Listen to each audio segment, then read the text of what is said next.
La sorcière arracha son beau visage. Trop épais pour être arraché, elle demanda de l'aide à l'assistant. Contre toute attente, dès que le visage fut arraché, elle se révéla être une sorcière très laide. Au-dessus de ses lèvres sexy poussait un nez de pique vert. Le garçon caché sous la table fut instantanément surpris. Avant qu'il ne reprenne ses esprits, les sorcières ôtèrent leurs chaussures l'une après l'autre. Leurs pieds sexy n'avaient pas d'orteils. Sous leurs épais cheveux se cachaient des crânes chauves. Lorsqu'elles retirèrent leurs gants, ils étaient couverts d'ongles pointus. Leur cuir chevelu était couvert de pustules répugnantes. Soudain, la chef des sorcières prit la parole.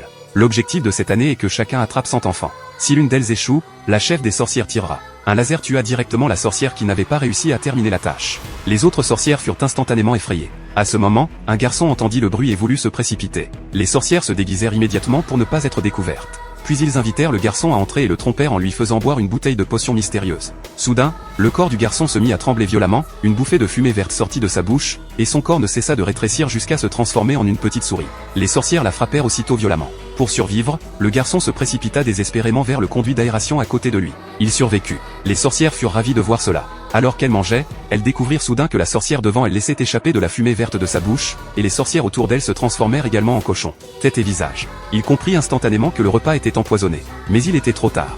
Parce qu'elle venait de boire la soupe empoisonnée. Et bientôt, la drogue dans son corps réagit. Avec une bouffée de fumée verte s'élevant rapidement, il se transforma instantanément en souris. Les chefs virent que le restaurant était infesté de souris, et ils lancèrent aussitôt une attaque folle contre les souris. Quand la grand-mère aperçut la sorcière cachée dans un coin, elle prit immédiatement un verre pour se couvrir. Mais finalement, elle fut découverte par le gérant. Le gérant tua la sorcière millénaire avec un couteau. Cependant, c'est précisément à cause de cela que l'union des sorcières, qui existait depuis des siècles, fut dissoute. La grand-mère remit l'enfant transformé en souris à ses parents. Puis il entra dans la chambre de la sorcière, et prit tous les kilos de la sorcière. La grand-mère pensait pouvoir enfin profiter de la vie dans l'au-delà. Mais les souris ne vivent que d'1 à 3 ans. Mais maintenant, la grand-mère n'a plus d'autre choix. Parce que son fils s'est transformé en souris. Elle ne savait pas savoir.